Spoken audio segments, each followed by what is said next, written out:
third speaker is Marisa Acocella, and Marisa is a New York Times bestselling author of the graphic novels The Big Shebang and Antenna, the graphic memoir Cancer Vixen, and Just Who the Hell Is She Anyway?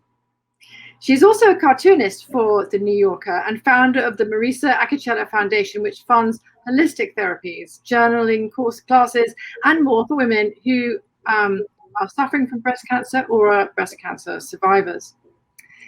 This is Marisa in her own words. I start every day with organic coffee, and then I ask for divine guidance. I'm a 3-time cancer survivor, and I want to make sure I live life righteously. And I don't want to waste time. I am profoundly aware of how finite life is. Can I just say that's tremendously moving, Marisa? It really is. Ladies and gentlemen, Marisa Acocella. Thank you so much. It's such a pleasure being here with the House of Speakeasy and with all these incredible writers. Thank you, Amanda Foreman. What a privilege to be introduced by you. You and your work are such a huge inspiration to me. I am so honored to be part of this event. I also want to thank the gifted storyteller, my dear friend Lucy Sykes-Relly, and Erin Cox for producing this event with patience and guidance, because I am not tech girl at all. October 21st, 2019. Early Monday morning, I was sleeping when a verse startled me in dream time, saying, "Marisa, back up your computer, it's urgent. Marisa, back up your computer, it's urgent." Now, I've already told you I am not tech girl. I've never backed up my computer. Luckily, I had animation class that day. I was the world's oldest animation student ever. And I brought my computer over to my teacher, who showed me how to back up my files on an external hard drive. The next day, I ran my computer over to Mac, but my computer wouldn't start. It died. Everything I've ever done, all my work, research, and the art for the book I was writing and drawing was irretrievable. Ironic, considering I was working on a book about how the real stories of women have been marginalized, minimized, wiped out, and my stories about their stories could have been wiped out. If it weren't for that warning from that voice I heard in Dreamtime. And it wasn't the first time I heard that voice that saved me. Now, about Dreamtime? Dreamtime is when the universe, consciousness, source, the divine speaks more clearly. Dreamtime is the time of communication with God. When I've listened to her, she has never let me down. And Dreamtime is where the magic happens. I know this because as a child, I have dreamed my life as it has already happened in vivid detail. As I was falling asleep, I dreamt big, big dreams.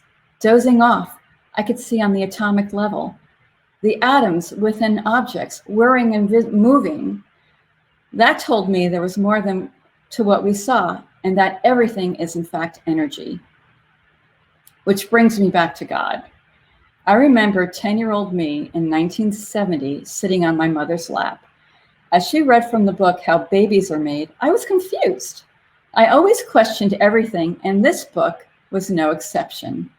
If women give birth, I asked my mother, how could a male God give birth to all this? How is that how creation works? What happened to God the Mother? This did not compute. I held that thought of God the Mother all this time.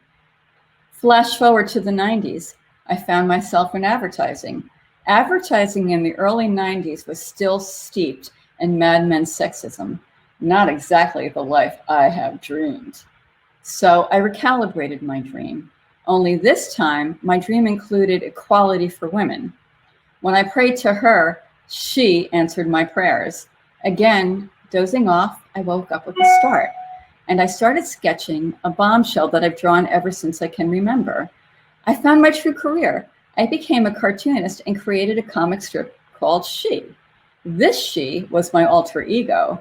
She questioned everything. Instead of hitting her head on the glass ceiling, she wanted to crash it. While working on She, I heard her voice again in Dreamtime. The big shebang, Big She said in my head. The big shebang? I asked her. She, God the Mother, wanted to tell her story, only it didn't happen on my clock. It happened 25 years later in her divine timing. So why now? Well, according to God the Mother, this is our climactic moment. We are in the middle of two opposing timelines. Earth will either ascend to an unforeseen golden age where the planet and humanity evolve into what she originally intended, or devolve and go the other direction. And it's happening now because she has been left out of the story. Don't believe it? Consider this. Disney always kills the mother. Kill the mother, the children are vulnerable.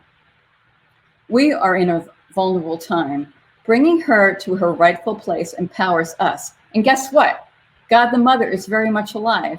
And when we hear from her, her story changes history, his story forever. Women have been marginalized, minimized, maligned, sidelined, and as she will tell you, I am God the Mother, and I have been wholly ghosted. Suddenly, I find myself in the throes of a 2-year fever dream. Every night, I took my research on the divine feminine to bed with me. My bed was full of books, ancient Gnostic texts. Needless to say, I did not date those 2 years. How could I? Goddesses are very demanding. They did not want me to share my bed with anyone. Every night, I met with God the Mother's divine feminine power posse. Oof, they were so chatty, I couldn't believe I ever got any sleep. Did you know that God the Mother had a divine daughter? Her name is Sophia. Sophia means wisdom. Her story is one of the most suppressed stories in humanity. Sophia, along with her Ziggy twin flame, Christos, the divine son, were tasked with creating the Anthropos. What's the Anthropos? The Anthropos is the divine soul of man, the divine human. We are made of cosmic stuff.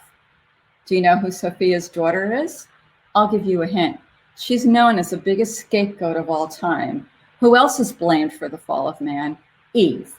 But Eve, whose original name, Zoe, means life, is the true human. Eve was enlightened. When Eve laid eyes on Adam, Adam was made of clay. Adam was inanimate. Adam had no soul. Eve infused Adam with her divine spark. Eve is the mother of the living. She gave Adam and humanity life. Oh, and that Adam's rib myth? Disinvoted, disempowered, powerful Eve, concocted by the jealous demigod. It was the start of the divide and conquer humanity master plan.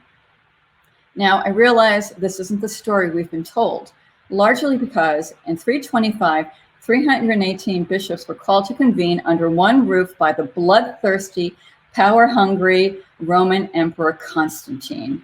This was the Council of Nicaea. These men edited the Bible. They deleted all mentions of God the Mother. Women priestesses and deacons were rolled back. They omitted gospels that challenged their stronghold. Instead, God the Mother would be with her children. The divine male would have his partner, the divine female. Women would have their rights, and humanity would have its crucial knowledge, and the universe would have its balance. Just ask Mary Magdalene. When the divine feminine balances with the divine male, that creates harmony within the genders. She should know. That's what she had with her husband, Jesus. Which takes me back to why I have scribed the big shebang, the history of the universe according to God the Mother in the first place. After she created the Anthropos, Sophia spoke of her dream to make a beautiful world filled with the divine human come true, a world where Earth and humanity ascends to its golden age. This is our true inheritance. I share this dream. We are all so much more powerful than we have been led to believe. I have dreamed of our divinity.